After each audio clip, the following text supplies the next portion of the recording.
They stood before the circuit preacher in Ellis Trapp's own front room with 2 feet of clear space between them and neither one reaching to close it, and when Reverend Ambrose asked whether either party wished to speak a word beyond the vows required, both of them said no in the same breath.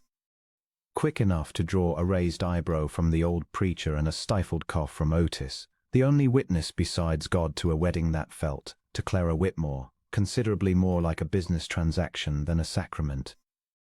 "I want that plain between us before you sign," Ellis had told her 3 days before, standing in the doorway of the boarding house room she could no longer afford, hat in his hands, delivering the terms of his proposal with the same flat efficiency he might use to discuss a cattle sale. "I need a wife to keep this house and see me through winter without losing my mind to the silence of it. You need a roof and a name that'll stop men looking at you the way they've been looking at you since Whitmore died. That's the whole of it. I buried a wife 2 winters back, Mrs. Whitmore, and I've no intention of risking that particular grief twice. Separate rooms, separate hearts. You'd have my protection and my name. I'd ask nothing more of you than honest work and honest company. If that arrangement suits you, I'll have the preacher out by Thursday." She had loved Daniel Whitmore with the whole uncomplicated devotion of a woman who had married young and never once imagined a life without him in it. And his death had left her not merely destitute, but adrift in a way that frightened her more than the poverty itself, waking each morning in those first weeks and forgetting, for one merciful half-second, that he was gone before the grief came crashing back fresh as the day had happened. She had told herself, standing over his grave in a borrowed black dress, that she would never again let herself care for a man so completely that his loss could undo her the way Daniel's had, and Ellis Trapp's cold, business-like proposal had seemed at the time like exactly the kind of safety such a vow required. A marriage that asked for nothing could not, by its very nature, take everything from her a second time. It had suited her, or near enough to suiting that pride hadn't the luxury of arguing. Her husband Daniel had been dead 4 months, thrown from a wagon on an icy grade, and in the settling of his affairs she had discovered, too late to do anything but absorb the blow, that he'd borrowed heavily against their small holding from a man named Silas Gantry, a money-lender in Hollow Creek whose reputation for patience did not extend past the exact date a note came due. The land had gone to satisfy the debt within weeks of the funeral. Clara had gone from a rancher's wife to a woman with nothing but a trunk of belongings and a widow's pension so thin it barely covered a week's board, and when Ellis Trapp's terms arrived, cold, practical, entirely without pretense of affection, she had said yes because the alternative was a future she could not bear to look at directly. No love, she'd told him in return, matching his flatness with her own. "I buried love once already, Mr. Trapp. I've no wish to bury it a second time simply for having risked it on a marriage of convenience. We'll be partners in the running of a household, nothing more asked of either of us." "Agreed," Ellis had said, and they had shaken hands on it like men closing a deal on a horse. And that was the whole of their courtship, 3 days, 1 conversation, and a wedding neither of them dressed up as anything but arithmetic. Word of it travelled through Hollow Creek the way word always did, faster than the wedding itself could be arranged. Mrs. Larkin, who kept the dry goods store and considered herself the moral compass of the whole township, made no secret of her opinion that a widow of 4 months remarrying so quickly, and to a man so plainly unsentimental about it, spoke poorly of both parties involved. "There's haste, and then there's indecency," she told anyone who'd listen loud enough that Clara heard the words second-hand within a day of the wedding being announced. Others were kinder, or at least quiet about their doubts, but Clara felt the weight of the town's watching all the same as she rode into Hollow Creek that first Sunday as Mrs. Trapp, chin lifted, refusing to let anyone see how thin her composure had worn. She had expected, given the terms of their arrangement, that Ellis might let her weather that scrutiny alone. Instead he rode beside her the whole way to church, matched his pace to hers, and stood close enough at the door that no one watching could mistake the marriage for anything but settled fact, whatever they privately believed about its foundations. It was, Clara thought, a small kindness dressed up as practicality, and she found herself unable to decide which explanation she trusted less. Clara settled into the rhythm of the ranch with the particular determination of a woman who had learned that survival required competence more than sentiment.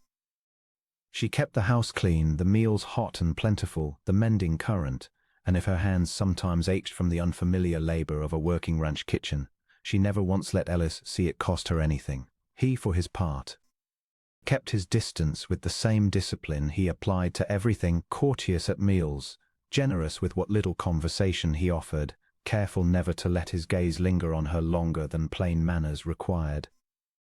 As though he'd built a fence around his own heart and meant to patrol it personally.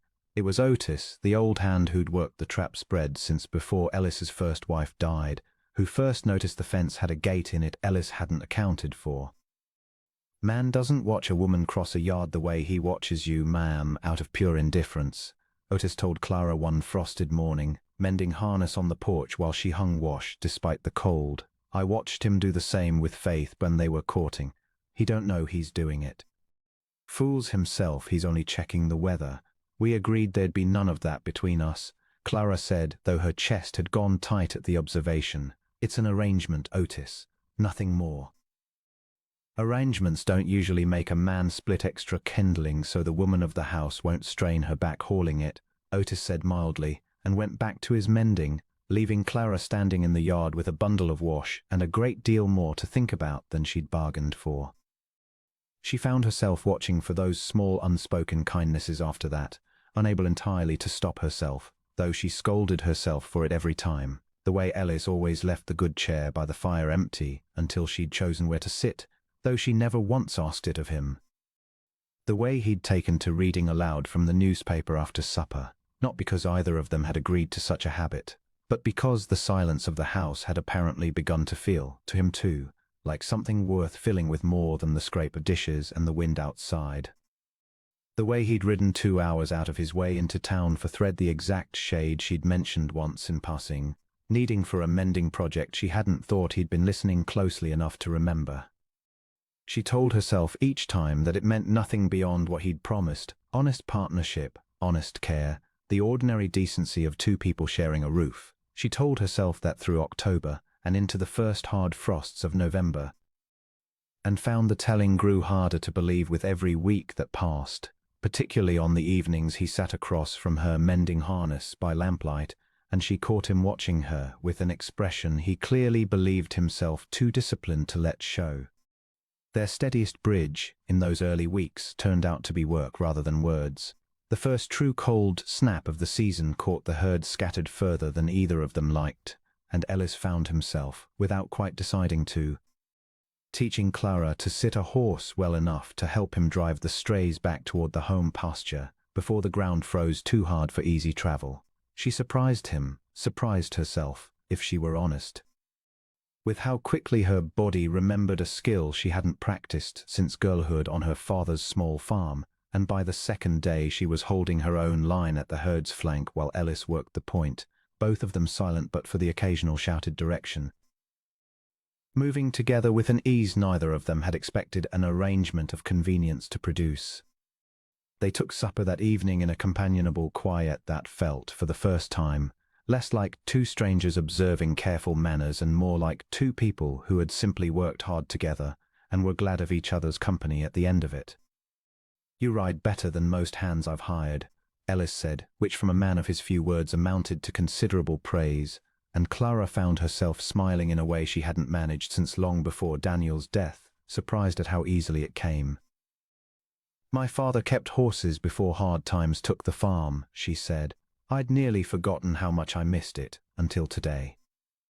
"Ranch could use more hands who remember things like that," Ellis said, and though he said it plainly, without any softness dressing up the words, Clara heard beneath it something that sounded, for just a moment, like a man admitting he was glad of more than her cooking and her mending. That night, lying awake in the small room that had become entirely hers, Clara found herself turning the day over in her mind with a care she hadn't expected to spend on it. The easy rhythm of working alongside him, the rare warmth in his voice at supper, the way he'd looked at her across the herd once. Briefly, before catching himself and looking away, she told herself sternly that noticing such things served no purpose in a marriage built on plain arithmetic. She fell asleep anyway with the memory of his voice still warm in her ears, and woke the next morning faintly ashamed of how much she had wanted to dream of it further. The trouble that would test whatever fragile peace they'd built arrived in November, in the form of a letter forwarded from the boarding house Clara had left behind, a letter from Silas Gantry, informing her that the sale of Daniel's land had not fully satisfied the debt, and that by the operation of law, a wife's obligations passed to her husband upon remarriage. He intended, the letter stated with cold precision, to pursue the balance against Ellis Trapp's own holdings, unless Clara could see her way to a more private arrangement to settle matters between them. Clara read the letter 3 times before she found the courage to bring it to Ellis. And even then she nearly didn't, ashamed in a way that had nothing to do with anything she'd actually done wrong and everything to do with the particular humiliation of bringing ruin to a man's door in exchange for his rescue of her. Ellis read it once, standing very still in the lamplight of the front room, and when he finally looked up his face had gone hard in a way she hadn't seen from him before. "You knew about this debt," he said, "before we married." "I knew there was a debt," Clara said. "I did not know it would follow me here. I would never have agreed to marry you and bring this trouble to your door if I'd understood the law worked that way, Ellis. You must believe that. I married a woman to keep my house in order," Ellis said. "Not to inherit a stranger's gambling debts through a law I had no say in." He caught himself the moment the words left him, saw the way she flinched as though struck, and something in his own harshness seemed to shame him even as he stood there defending it. "That came out crueler than I meant it," he said, quieter. "I need time to think on this, Clara. That's all. Just time." He gave himself considerably more of it than either of them expected. Nearly 2 weeks of a coldness between them that felt, to Clara, like watching a door she'd only just begun to believe might open swing slowly and deliberately shut again. She kept the house as faithfully as ever, because pride demanded it even when hope had begun to falter, and she told herself she had known from the very first conversation exactly what this marriage was and was not, and that she had no right to grieve the loss of a warmth that had never truly been promised her. But grieve it she did, quietly, in the hours after Ellis retired to his own room and she sat alone by the banked fire, wondering whether she had traded one kind of loneliness for another simply better dressed. Ellis, for his part, spent those 2 weeks wrestling with a fear considerably older and deeper than any debt. He had loved Faith with his whole heart, and Faith had died anyway, taken by a fever in the worst week of the worst winter he'd ever weathered, and he had promised himself over her grave that he would never again build a life around a love the world could take from him without warning. Marrying Clara for convenience had felt safe precisely because it asked nothing of that wounded part of him. Her debt, arriving like an unwelcome ghost from her old life, had frightened him not because of the money. He had money enough to weather it, if it came to that, but because it had forced him to notice, all at once, how much he had already come to care what happened to her, care in a way no purely practical arrangement should have permitted. He thought often, in those 2 cold weeks of the winter Faith died, how the fever had come on so ordinary at first. A cough and a low ache she'd shrugged off as nothing worth troubling the doctor over, and how by the time either understood how wrong they'd been, the snow had piled too deep on the pass for any doctor to reach the ranch at all. He had sat with her through 4 days of fever that never once broke, holding her hand and making promises to a God he wasn't certain was listening, and when she finally went quiet in the grey hour before a dawn he hadn't slept to see, something in him had simply closed like a door pulled shut against a draught. He had told himself afterward that the closing was permanent. He had built 3 years of solitary, careful living around that certainty, and Clara Whitmore's cold, practical debt had frightened him precisely because it had shown him, in one unwelcome letter, how far that door had already swung back open without his permission. It was Otis again, who finally said aloud what Ellis had been too stubborn to admit. "You're punishing that woman for a debt she didn't choose," the old hand said, "because you're scared of loving her and losing her the way you lost Faith. I watched you grieve once already, Ellis. I'll not watch you make a second woman pay for the first one's dying, not while I've got breath to say different." Ellis did not answer that directly, but he rode to Hollow Creek the next morning and sat across a desk from Silas Gantry, a narrow, watchful man who dealt in other people's desperation the way some men dealt in grain, and laid out his terms with the same flat certainty he'd once used to propose marriage. "You'll pursue no claim against my land," Ellis said. "Whatever's owed on Daniel Whitmore's account, you'll take from me directly, in payments I set on a schedule I can honor, and you'll put nothing more in writing to my wife that speaks of threats instead of business. I've heard how you dealt with the widow before I ever married her, Gantry, and I'll not have you dealing with her that way again while she carries my name." Gantry, who had built a comfortable living out of men and women too frightened or too proud to push back, found himself considerably less certain of his position than he'd expected to be, faced with a rancher who showed no fear at all, and every intention of following through. "That's a generous offer for a debt that isn't yours," Gantry said, testing. "It's mine now," Ellis said. "Same as she is." And that, more than any figure discussed that morning, was the sentence that ended the negotiation in Ellis's favor, because a man willing to claim a debt as his own out of nothing but stubborn loyalty was not a man Gantry cared to test further. When Ellis rode home that evening, the matter had been settled, not erased, for Ellis was too plain a man to believe in charity dressed as forgiveness, but restructured into terms a working ranch could bear. With Gantry's threats against Ellis's own land withdrawn in exchange for a payment schedule Ellis intended to honor to the last dollar. He did not tell Clara what he'd done. He meant to, but the words kept catching somewhere behind his pride. And it was 3 days before the great storm came that he finally worked up the courage to try. And even then, standing in the kitchen doorway watching her knead bread with a tired, resigned competence that broke something loose in his chest, all he managed to say was, "The debt's handled. You needn't worry on it further." He left before she could ask him how, or thank him, or do anything at all that might have required him to stand in that doorway a moment longer feeling what he was feeling.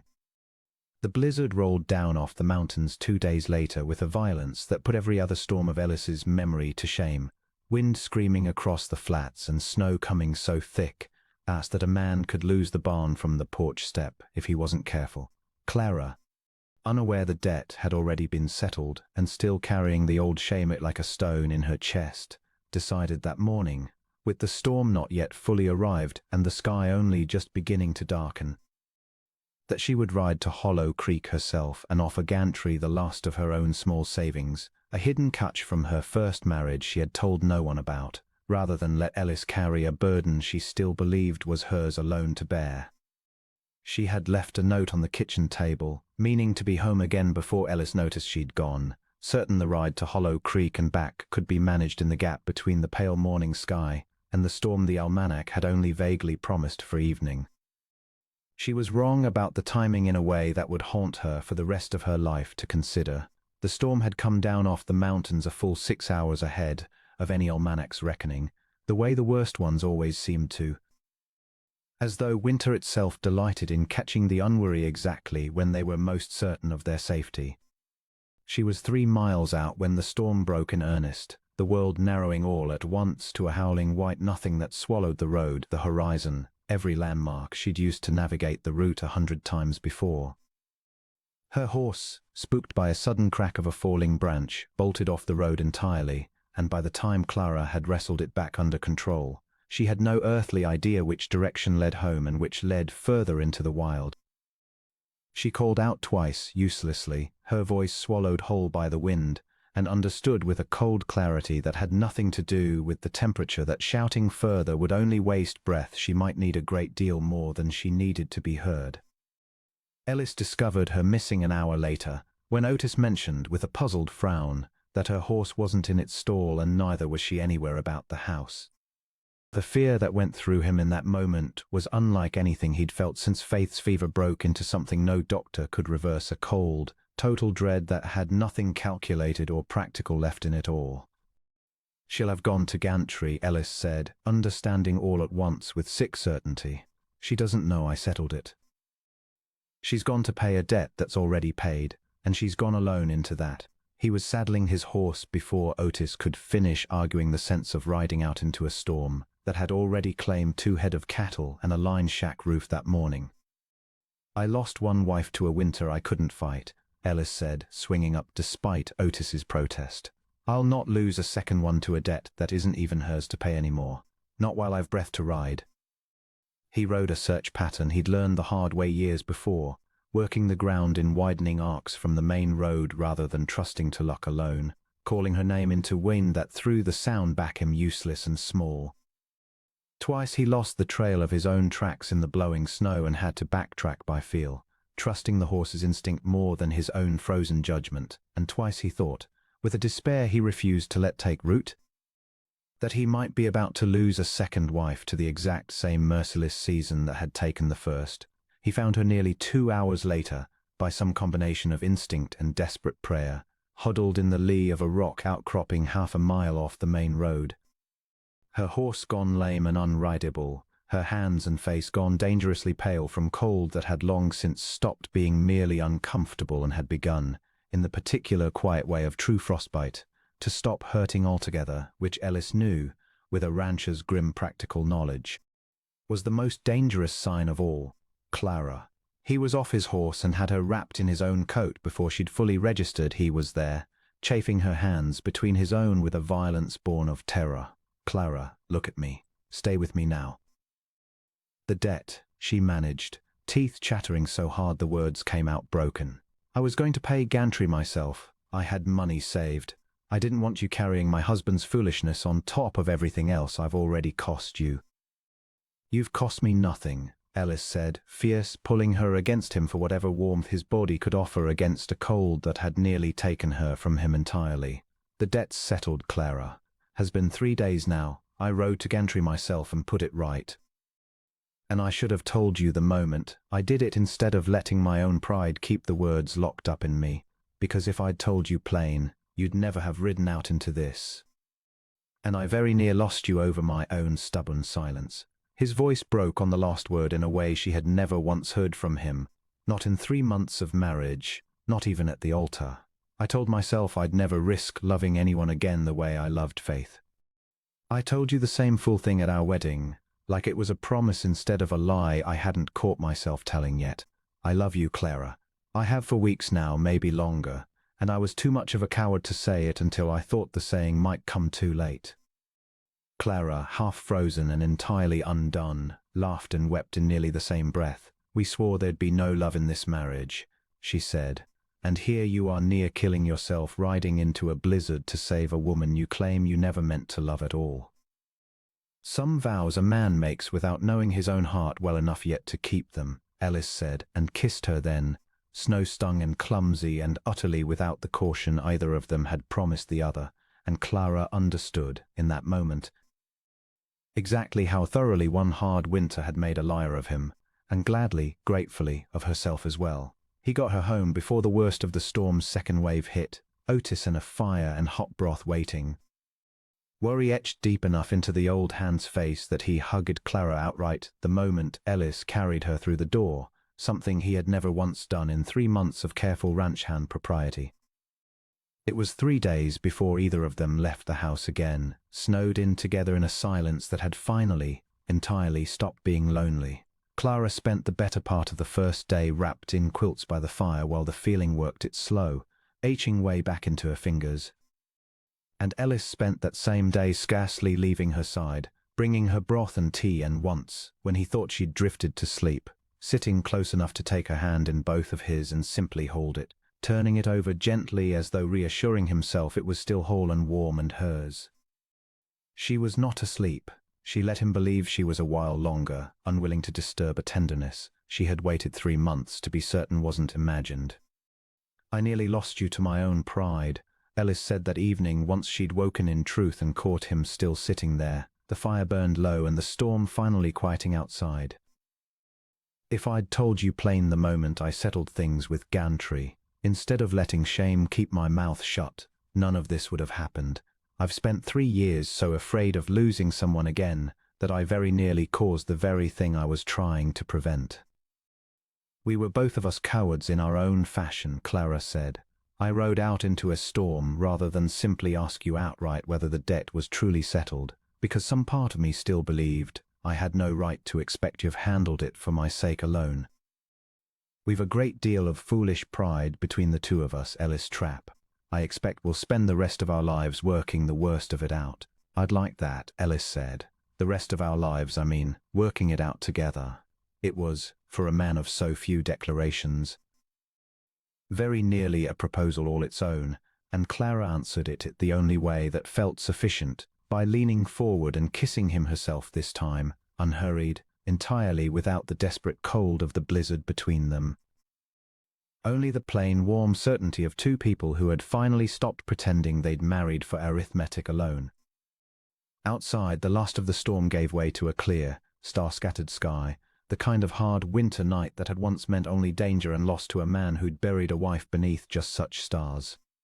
Ellis found, holding Clara's hand by the fire long after the rest of the house had gone quiet, that the night no longer felt like a thing to fear. It felt, for the first time in 3 long years, like the beginning of something worth every risk he had spent so long refusing to take.